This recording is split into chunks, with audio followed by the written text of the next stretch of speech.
Silahkan Pak. Baik, terima kasih atas kesempatan. Yang pertama perlu saya sampaikan, nama saya Ruben Hohakai. Saya tadi baru datang ini.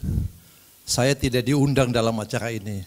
Pada saat saya masuk, saya minta izin ada anggota Bawaslu. Bisa enggak ya kalau saya hadir di sini? Beliau sampaikan bisa. Sehingga kalau misalnya saya diperkenankan untuk memberikan saran atau tanya apakah saya mau kembalikan kepada pemateri, apakah boleh? Boleh ya? Baik, terima kasih. Kalau boleh gitu Pak. Boleh ya? Baik. Saya tidak menanyakan, tapi saya hanya memberikan saran gitu Pak. Kebetulan tadi saya di jalan, saya nonton acara pertama sebelum makan, itu lewat HP gitu, dialognya gitu ya. Kemudian ada beberapa dosen, dia berpendapat dalam sosialisasi Bawaslu. Saya sedikit bertanya-tanya, judul ini adalah sosialisasi hukum. Yang harusnya permanen, ada undang-undang, ada PKPU, itu yang disampaikan, itu yang disosialisasi. Malah ada dosen-dosen ahli yang SOM tadi berpendapat, menurut saya begini, menurut saya begini. Saran saya ke depan mungkin, kalau acara seperti begini, nggak perlulah orang luar. Saya lihat orang Mimika, Bawaslu Mimika ini hebat-hebat kok. Punya banyak potensi kemampuan juga kok. Kemudian yang disampaikan menurut pendapat saya, bukan menurut pendapat saya. Menurut pendapat undang-undang. Ada beberapa kata yang saya ikuti dalam perjalanan, maaf saya di jalan tadi, saya ikuti dalam HP. Kalau saya tidak salah tangkap, ada menurut pendapat saya, menurut pendapat saya. Ini masukan Pak, untuk ke depan kalau bisa, yang disampaikan adalah aturan yang baku yang sudah ada, undang-undang, PKPU, yang itu yang disampaikan di sosialisasi. Bukan ada yang menyampaikan menurut pendapat saya, menurut pendapat saya. Saya pikir itu saja yang saya bisa sampaikan pada saat ini. Terima kasih, mohon maaf kalau ada kata-kata saya yang kurang berkenan. Terima kasih.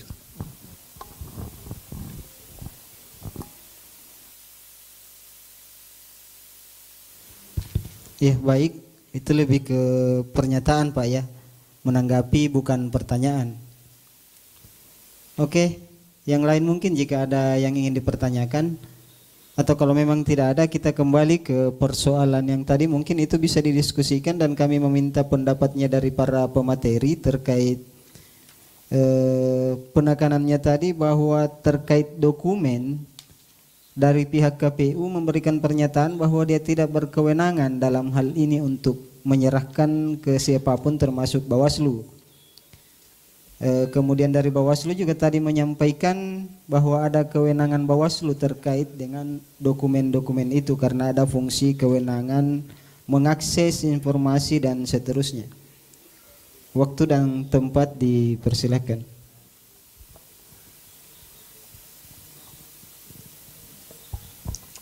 Baik, terima kasih. Ini kalau bisa ditampilkan PKPU 8, kau operatornya bisa menampilkan itu Pak? Tidak ada kan? PKPU 8 tahun 2024. Bisa kan tidak ya? Kalau tidak bisa begini ya. Di PKPU 8 tahun 2024 pasal 20 ya, 20 pasal 20 itu dia berisi, dia mengatur tentang dokumen-dokumen apa saja yang harus disampaikan. Nah di pasal 20 huruf E itu ada daftar riwayat hidup calon. Daftar riwayat hidup calon yang harus disampaikan sebagai salah satu dokumen. Nah sementara di pasal 17 huruf D Undang-Undang 14 2008 tentang keterbukaan informasi publik, riwayat hidup seseorang itu merupakan dokumen yang dikecualikan. Artinya dia bukan dokumen publik. Sehingga ini kami sekali lagi kami sudah konsultasikan ini dengan KPU RI, Komisioner KPU Pak Idam. Dokumen yang lain boleh, terkait surat kesehatan, surat apa fotokopi ijazah boleh kami serahkan kepada Bawaslu dalam rangka Bawaslu melaksanakan fungsi pengawasan. Tetapi dokumen riwayat hidup kalau Bawaslu mau ambil itu dalam rangka pengawasan bisa minta kepada yang bersangkutan, bukan kepada KPU. Karena sekali lagi bukan merupakan dokumen publik. Ini adalah dokumen rahasia, dokumen yang dikecualikan menurut pasal 17 huruf D Undang-Undang 14 tentang keterbukaan informasi publik. Nah tadi kalau Pak Ruben bilang, ini bukan menurut saya, menurut undang-undang. Jadi kalau kita bicara undang-undang maka apa yang tidak boleh, tidak boleh. Kami secara kelembagaan tidak akan melakukan itu. Terima kasih. Mungkin itu yang bisa saya jelaskan. Terus terkait tadi pertanyaan dari moderator, pasca penetapan calon terpilih, jadi penetapan calon terpilih itu dilakukan dalam rapat pleno tertutup. Nah, rapat pleno tertutup itu kemudian dibuat dalam berita acara, kemudian berita acara itu diumumkan melalui laman KPU. Tujuannya supaya semua orang tahu. Nah, karena kita di Timika ini kan kita kita baku tahu semua. Supaya teman-teman peserta, jadi ini barang ini yang terkait dengan mekanisme tata cara, kita mau supaya teman-teman pengusung, teman-teman tim sukses ini juga informasinya lebih cepat. Nah untuk itu kami akan plenokan, nanti kami sampaikan juga. Selain diumumkan di laman KPU, kami juga akan sampaikan secara langsung kepada partai politik atau tim sukses calon. Nah ini jadi ini bagian dari upaya yang KPU lakukan untuk menjaga atau menjamin bahwa prinsip efisiensi itu dapat kami laksanakan. Nah ini bagian dari itu. Begitu. Jadi bukan sesuatu yang sangat sesuatu yang sangat rigid, tidak. Kalau masalah prosedur itu KPU berwenang untuk melakukan kebijakan selama tidak bertabrakan dengan hal-hal prinsip yang diatur di dalam peraturan perundang-undangan. Saya pikir kalau cuma kasih surat itu tidak melanggar hal-hal yang sifatnya prinsip. Terima kasih. Saya rasa agak sudah jelas memang dari pernyataan yang masih lebih kurang spesifik tadi, terutama terkait dengan dokumen. Ternyata yang dimaksudkan itu adalah dokumen yang masih dikecualikan untuk disampaikan, dalam hal ini daftar riwayat hidup. Kemudian yang kedua tadi terkait ini berita acara saya rasa sudah jelas juga, tapi mungkin ada pendapat lain dari sisi Bawaslu mungkin terkait dengan apa yang ditanggapi tadi oleh pemateri dari pihak KPU. Waktu dan tempat disilakan, Pak. Oke. Mungkin sedikit saja bahwa soal dokumen yang dikecualikan. Dalam undang-undang itu kan mengatur pasal berapa tadi bahwa kecuali dokumen yang itu menurut pasal 17 huruf 14 2008 ya tentang dokumen yang dikecualikan.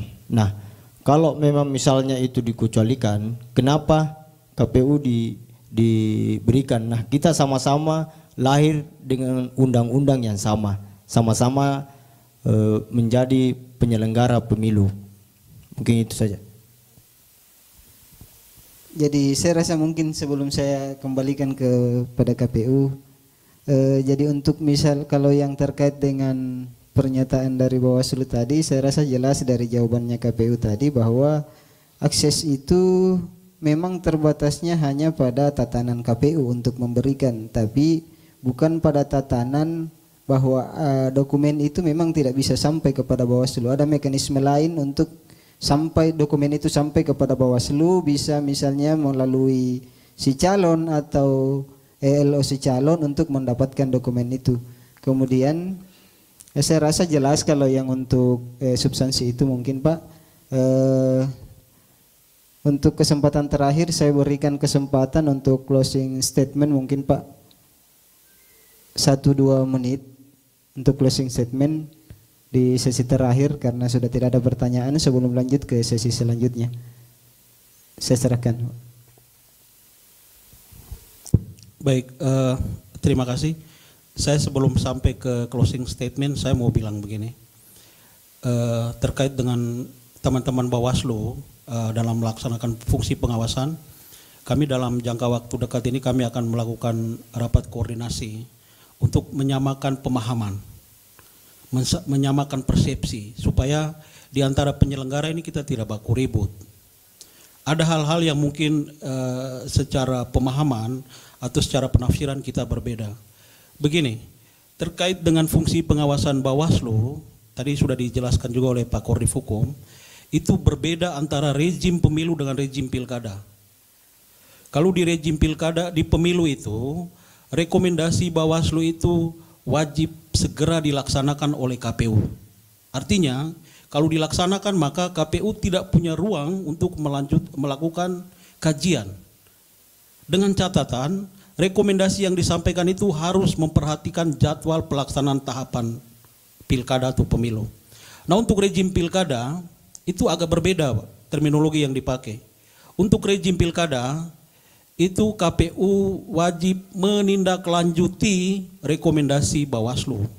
Kalau menindaklanjuti berarti KPU perlu melakukan kajian atas rekomendasi Bawaslu. Nah, di pasal 139 Undang-Undang Pilkada itu sudah diatur. Rekomendasi Bawaslu yang dilakukan atas kajian, jadi rekomendasi Bawaslu atas kajian itu kajian dari laporan atau temuan, itu akan diserahkan kepada KPU dan KPU akan memproses dan memutuskan rekomendasi tersebut.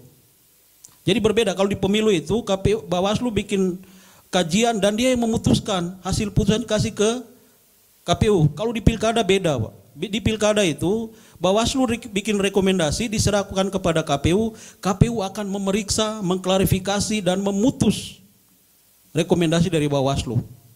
Nah, ini ada perbedaan yang mendasar. Saya pikir memang perlu teman-teman dari Bawaslu untuk bersama-sama dengan KPU kita menyamakan persepsi, menyamakan pemahaman, karena ada hal-hal yang mendasar terkait dengan fungsi pengawasan, penanganan pelanggaran dan sengketa segala macam. Kalau kita perhatikan di undang-undang di pilkada maupun PKPU, ini hal-hal yang sangat mendasar saja. Kami di PKPU atau undang-undang pilkada itu yang dimaksud dengan hari itu ada hari kalender, Pak. Tapi kalau teman-teman di Bawaslu tadi yang disampaikan itu hari kerja. Nah, ini berbeda. Jadi kalau kita dapat Sabtu dengan Minggu, kalau kami di KPU kami sudah 5 hari, misalnya di Bawaslu itu mereka masih anggap itu 3 hari. Karena hitungannya hari kerja. Di KPU hitungannya hari kalender. Nah, ini akan berpengaruh kepada kadaluarsanya suatu laporan atau temuan untuk diproses. Nah, ini penting untuk nanti kami sesama penyelenggara ini kami harus berkoordinasi untuk menyamakan pemahaman, menyamakan persepsi. Kita belajar juga dari pemilu kemarin. Saya pikir itu yang kemudian untuk closing statement,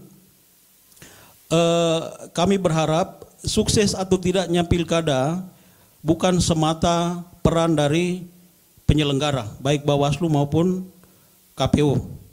Tetapi peran serta dari kita semua, terutama pihak-pihak yang terkait.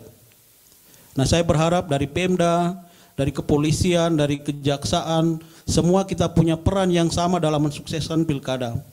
Nah, ini kami tidak menghimbau, tetapi kami berharap masing-masing kita dapat melakukan porsi kita masing-masing dalam mensukseskan pilkada serentak di tahun 2024. Kami sebagai penyelenggara kami belum sempurna. Belum sempurna. Kalau banyaknya aduan atau laporan terkait pelanggaran bukan semata karena kami itu secara moral kami rusak, tidak seperti itu. Tetapi itu harus dilihat dari perspektif bahwa artinya ada terbuka ruang, publik kita ini sudah memahami hak dan kewajibannya sehingga mereka berusaha untuk mengembalikan atau memulihkan hak-hak mereka. Harus dipahami seperti itu. Saya pikir kalau kita semua punya pemahaman, punya persepsi yang sejalan, maka pilkada 2024 dapat terlaksana dan sukses dengan baik. Saya pikir itu closing statement dari saya. Sekali lagi terima kasih untuk Bawaslu untuk kegiatan hari ini, luar biasa, ini bagian dari sosialisasi. Sekali lagi terima kasih banyak untuk kita semua.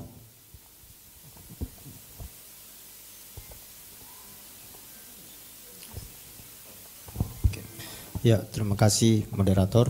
Kalau saya mungkin singkat saja bahwa saya hanya mengajak semua seluruh lapisan masyarakat untuk sama-sama mengawasi semua tahapan sampai selesai pilkada. Hanya itu saja mungkin. Oke, terima kasih. Ya.